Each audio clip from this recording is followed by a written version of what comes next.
Assalamualaikum warahmatullahi wabarakatuh. Perkenalkan, nama saya Gali Jawata Lintang Cakrawala dengan NPM 221305077. Saya mempunyai program studi yaitu Bimbingan dan Konseling angkatan 2022 di Universitas Lampung.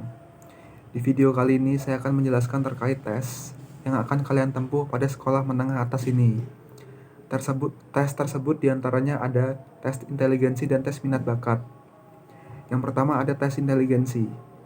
Tes inteligensi sendiri adalah serangkaian tes yang digunakan untuk menguji dan mengukur tingkat kecerdasan seseorang, termasuk mengetahui potensi, kelebihan, dan kekurangannya.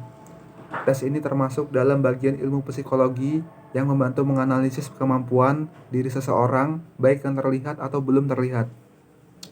Tes ini dapat digunakan sebagai acuan bagi seseorang untuk memilih jurusan kuliah dan profesi yang paling nyaman, yang paling sesuai dengannya. Dan bagi perusahaan, tes ini dapat digunakan untuk menjaring calon karyawan yang paling sesuai dengan kebutuhan perusahaan. Beberapa contoh tes inteligensi seperti berikut, yaitu yang pertama ada CFIT, yang lalu kedua ada SPM, WISE, dan yang terakhir ada TIKI. Lalu ada tes minat dan bakat. Tes minat dan bakat merupakan serangkaian tes dan analisa yang menggambarkan kemampuan kognitif, karakteristik minat bakat, serta kepribadian siswa terhadap suatu bidang atau jurusan tertentu. Tes minat bakat juga dapat melihat dinamika kepribadian, kegemaran, atau hal-hal yang menarik perhatian bagi siswa. Tes minat bakat pun sering dilakukan di luar kebutuhan akademis.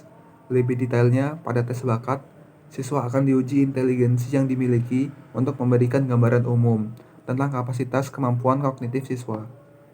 Aspek yang diukur umumnya seperti kemampuan verbal, logika berpikir, dan daya ingat.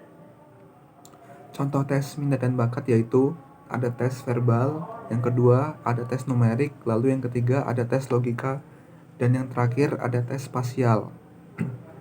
Itulah beberapa tes yang akan kalian hadapi pada saat akan menempuh jenjang akhir di sekolah. Jika ada salah kata, saya mohon maaf. Wabillahi taufiq wal hidayah. Wassalamualaikum warahmatullahi wabarakatuh.